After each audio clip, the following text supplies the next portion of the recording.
People have the unfortunate habit of underestimating the capabilities of our ancient ancestors. But we have a cure for that.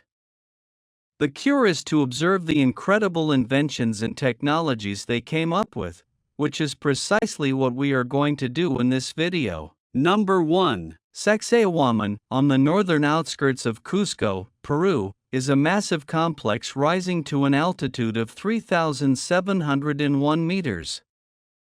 Built in the 15th century under the leadership of the Sapa Inca Pakakutec and his successors, Sacsayhuaman's architectural achievements continue to raise questions about the capabilities of prehistoric civilizations. The structure is famous for its colossal dry stone walls composed of enormous blocks cut so precisely that they fit together perfectly without the need for mortar. The precision is such that not even a piece of paper can slip between many of the stones. This technique not only highlights the Incas' advanced understanding of masonry, but also their ability to manipulate large stones to withstand the seismic activity that frequently shakes the region. The largest stone is estimated to weigh almost 200 tons, and the question remains, how are they transported and carved with such precision using the limited technology available in that period? The fortress's strategic location on a steep hill offers a commanding view of the Cusco Valley, suggesting its use as a military stronghold. However, the complexity and elegance of the stonework suggest that it also had a significant ceremonial role. The extensive plaza and large terraces with zigzag walls that imitate the teeth of a puma, along with the site's alignment with celestial events, show its spiritual importance to the Incas. The construction of Sacsayhuaman is notable considering that Inca builders primarily used bronze or stone tools. The Incas shaped the enormous stones with such precision that the walls have withstood centuries of natural disasters. Modern experiments, such as those at Denizli, have attempted to replicate the precision of the Inca masons, but achieving the accuracy of the stone joints remains difficult, increasing the mystery of their construction methods. Over the centuries, Sacsayhuaman has suffered looting and destruction, especially during the Spanish conquest, when many stones were reused to build the colonial city of Cusco. Today, only the largest stones remain, too heavy to be moved, allowing us to imagine the original grandeur of Sacsayhuaman. In the modern era, Sacsayhuaman has become a symbol of cultural pride. It is the setting for Inti Raymi, the Inca Winter Solstice Festival, which attracts thousands of tourists and locals who come to see Inca tradition and pay homage to the engineering of their ancestors. Number 2. Sutton. Surely all of you have heard of certain cultures that practice a ritual known as burial at sea, in which the body of the deceased is deposited in the depths of the ocean or placed in a boat that is then allowed to depart towards the immensity of the sea, trusting in which the gods guide him. However, I want to tell you about a very interesting discovery that took place in 1939, when Basil Brown, an archaeologist, was conducting routine excavations and came across a complete burial ship, packed with valuable treasures inside. Imagine what a lucky find! This ship is known as Sutton, and from the moment it was discovered, it has sparked the curiosity and interest of people wondering what its meaning is and what is really being witnessed here. It was evident that someone important had been lost inside that ship, and yet it was not clear who. Unfortunately, the body had already disappeared when the ship was rediscovered. However, as more evidence was examined and findings investigated, fascinating theories emerged about the identity of the person he might have been. It is speculated that it could have been the burial chamber of a king, a powerful ruler respected by his people, or even an equally elevated member of society who left a lasting impact on history. Number 3. The Charred Scrolls of Herculaneum. When I say Mount Vesuvius, you probably think of the legendary eruption it caused and how it buried the city of Pompeii so deeply that it would not be discovered until much later. But what many people tend to forget, or are simply not taught, is that two cities were buried that day, the second being Herculaneum. Now, fortunately, it would also be rediscovered, and one of the things that was found within that buried city was the Villa of the Papyri. It was an ancient library that had more than 1,800 scrolls inside. The twist is that, due to the intense heat the city was subjected to from that volcanic eruption, the scrolls became charred, which is bad, but he also preserved them so they could be found in the 18th century. Small differences between that and thanks to the phenomenon called refraction, we can see them. Since their discovery more than 250 years ago, scholars have attempted to unroll and translate the fragile scrolls, many of which contain Greek texts on Epicurean philosophy, particularly some written by the philosopher Philodemus. Although it is difficult to examine all the scrolls due to their condition, new techniques are being developed to help open the way to false translations, and one can only imagine everything that is written on these scrolls. Let's hope that one day we will have the answer to all our questions. Number 4. Forgotten Kingdoms in Saudi Arabia. 2 kingdoms are buried in Saudi Arabia. In northwest Arabia, the Alula Valley is home to a fantastic oasis where citrus and palm trees rise between cliffs. Alula was home to many different civilizations since the Iron Age and possibly long before. Archaeologists have found tools made from stones from the area that even suggest that the place was occupied 200,000 years ago. Agriculture prospered in this part of the desert and gave rise to a large city called Dayton. In Alula, 2,600 years ago, Dayton became an important city in the region, ruled by several kings. They developed their own writing system and had their own language, Dadanite, which was spoken in Alula for 5 centuries. 2,500 years ago, control of Dayton passed to the kings of the Lihian tribe, who ruled the area for several centuries. Agriculture remained important and benefited from new inventions in water management. The people had their own gods and places of worship in the mountains near the city. Currently, excavations and studies on the cultures of the Dadani and Lihiani peoples are being carried out throughout the Alula Valley. Discoveries continue to be made that reveal their artistic talent and creativity. Each new discovery demonstrates that the desert, once considered empty, has always been full of life. Number 5. The tomb of Khazar al-Farid in the Saudi desert. What if we told you that a huge tomb is located in the middle of nowhere? Pretty creepy, right? Well, in the northeast of Saudi Arabia, a mysterious massive building sits on the sand, and it is a tomb. That's right, this lonely castle, as it is called, is the tomb of Khazar al-Farid. It is carved into a rock that seems to appear literally out of nowhere. Apparently, the tomb was built by the Nabatean civilization 2,000 years ago. The same meticulous knowledge of stone carving was found in the Hijra necropolis. Since the tomb of Khazar al-Farid appears literally out of nowhere in the desert, many researchers have questioned its origins.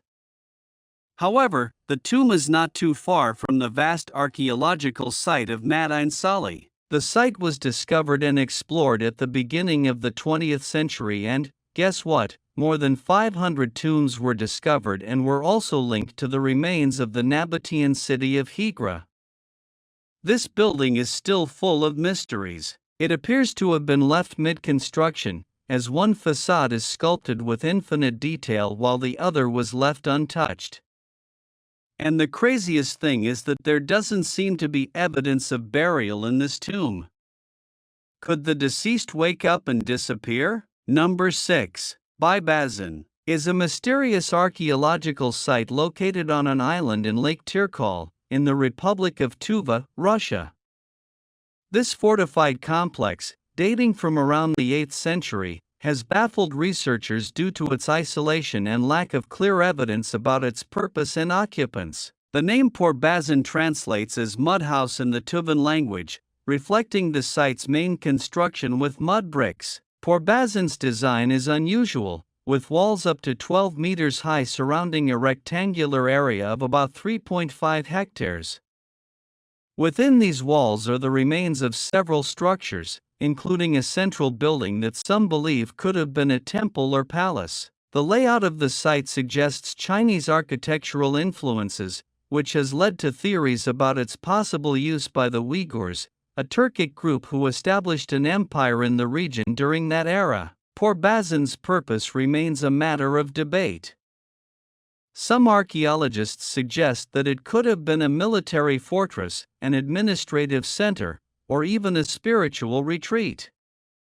The remote location and lack of everyday artifacts complicate interpretation of the site. Investigations have revealed signs of a fire that apparently destroyed much of the complex, but the circumstances of this event are unknown. Recent excavations and studies, involving advanced techniques such as remote sensing and isotope analysis, continue to provide information on Porbazan.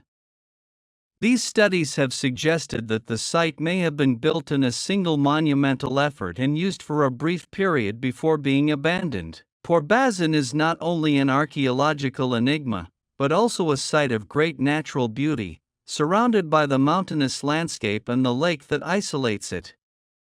Its mystery attracts both scientists and tourists, intrigued by the untold stories of this ancient construction. Each new discovery at Porbazan offers an additional piece to the historical puzzle, increasing our understanding of the cultures that once inhabited this remote region of Siberia. Number 7. Exploring Nan Madol, the mysterious archipelago. Nan Madol, have you ever heard of this place?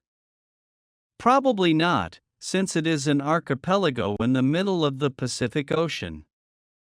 Although in such remote and paradisiacal corners you could expect only beaches and crystal clear waters, in Nan Madol you will find mysterious stone structures. Among the discoveries are palaces, temples, tombs and homes built between the 7th and 16th centuries AD. The question that arises is, who would need to build something so grand in such a remote place? Scientists believe that the local elite and members of high society lived in Nan Madol, perhaps as a residence for the local government. However, there is something strange. There are practically no sources of fresh water on the archipelago. Is this location suitable for a capital or central government residence? In my opinion, it wouldn't make sense. There is another version that suggests that the Nan Madol complex had a cult and religious significance, which seems more plausible. However, it is still just one version. The complex is heavily damaged, making it difficult to understand its true purpose. Scientists have not yet solved this riddle. Number 8. Teotihuacan. Located in the Valley of Mexico 40 kilometers northeast of modern Mexico City, Teotihuacan is a testament to the architectural prowess and urban planning of ancient Mesoamerican civilizations. Renowned for its monumental pyramids, such as the Pyramid of the Sun and the Pyramid of the Moon, Teotihuacan was not built by the Mexica, influencing far beyond its borders through trade, especially in obsidian tools, and culturally through its architectural innovations. And artistic, the city was founded around 100 BC, with construction of its main monuments continuing until approximately 250 AD. However, around 550 AD, the city experienced significant destruction and was abandoned during the 6th and 8th centuries, possibly due to extreme weather events between 535 and 536. The urban design of Teotihuacan centered on the Avenue of the Dead, connecting the main ceremonial and administrative sites, including the pyramids. The Pyramid of the Sun, one of the largest in Mesoamerica, rises to more than 66 meters and was built with 3 million tons of stone, without metal tools, wheels, or draft animals. The construction techniques used by the Teotihuacans are not yet fully understood. The pyramids had a board slope structure, with alternating inclined and vertical panels, providing stability and an impressive visual appearance. Internally, they were built with rubble, adobe bricks, and a layer of lime plaster, which allowed them to resist the earthquakes common in the region. Despite its size and planning, there is no clear evidence of a centralized monarchy, suggesting that the city may have been a theocratic or collective state, evidenced by the lack of royal iconography and the predominance of communal religious symbolism. Teotihuacan's influence spread throughout Mesoamerica, as evidenced by artifacts found in distant places such as the Mayan lands and the Gulf Coast. After its decline, Teotihuacan influenced later civilizations, such as the Aztecs, who considered it the birthplace of the gods. Today, it is a UNESCO World Heritage Site that attracts millions of visitors to admire its pyramids and culture. Despite archaeological studies, many aspects of Teotihuacan remain mysterious, including the reasons for its decline and the ethnicity of its inhabitants. Number 9. 5,500-year-old burial practices. Burying the dead with dignity was an important step in the development of our ancient ancestors. Funerary practices and rituals vary dramatically from place to place and era to era, but archaeologists are surprised by the sophistication of this newly discovered funerary site in southeastern Poland. It is a large row of megalithic tumuli that once contained 12 45-meter-long stone-lined tombs. The walls were supported by wooden palisades, one of which has survived to this day, with an entrance at one end and an atrium in the middle. This would have been a rather elaborate place for the dead to be buried and also for relatives to come visit them. Considering it was built around 5,500 years ago, it is surprisingly advanced for its time. However, it may not have been the final resting place of the people placed therein. Archaeological evidence at the site suggests that bodies were periodically removed to be replaced with new ones, so it could be that people were placed here for a brief period of mourning before being permanently buried elsewhere. Number 10. Dutch boxwood carvings. Religious iconography is often a labor of love for the maker, but even with that in mind, these bog-carved miniatures are incredibly sophisticated. Only 135 of the sculptures, which are sometimes also called prayer nuts, have been found, all of which were made between 1500 and 1530 in the Netherlands. That suggests they could have been the work of a single person. The small altars are joined by perforations so small that the joints are completely hidden. We have only been able to determine how they were assembled using X-rays and microscopes. But the fact that we need such advanced technology to determine how they were made raises the question of how anyone could have put them together without the use of such technology in the first place. The pins that hold everything in place are smaller than a grass seed. The human eye is unable to see them, so how could human hands move them with such precision? Was someone in the Netherlands hiding an old X-ray machine? The only other explanation is that the person who made them was so incredibly nearsighted that he would have been nearly blind no more than a foot or so away from his face. Number 11. The mystery of Baalbek. The entire site of Baalbek in Lebanon is both a wonder and an archaeological mystery. But it is the megalithic stones cut in the quarry that provide us with the greatest mystery of all. One of them, the South Rock, weighs approximately 900 tons. There is no clear indication of what the rocks were needed for, why they were cut to that size, and how someone living in ancient times could have dreamed of moving them anywhere after they had been cut. The Western Rock is even larger, weighing around 1,000 tons. One theory says that they were intended to become part of the Baalbek Trilon, but as the Trilon site is uphill from the quarry, it would require an inconceivable amount of power to drag or push them uphill. We can't even say for sure who did the cutting work. It is generally attributed to the ancient Romans, but we have seen no evidence that they attempted to mine such enormous megaliths anywhere else in their ancient empire. This would be considered too difficult a construction project to attempt today, let alone thousands of years ago. Number 12. Skellig Michael. It is one of 2 UNESCO World Heritage Sites in the Republic of Ireland. This place is home to St. Fionnan's Monastery, one of the country's first foundations, located on a stunning rock off the coast of Kerry. The monks who lived at Skellig Michael prayed and slept in beehive-shaped stone houses, many of which still stand today. In the 13th century, the monks abandoned the island, and it became a place of pilgrimage and refuge for Catholics during the penal laws. To follow in the footsteps of the monks, it is necessary to climb 618 high and uneven steps. Getting to the top can be difficult, but it is worth the effort. In addition to its rich history, the island has a tremendous abundance of avian life. Little Skellig, a nearby island, has the second largest colony of gannets in the world.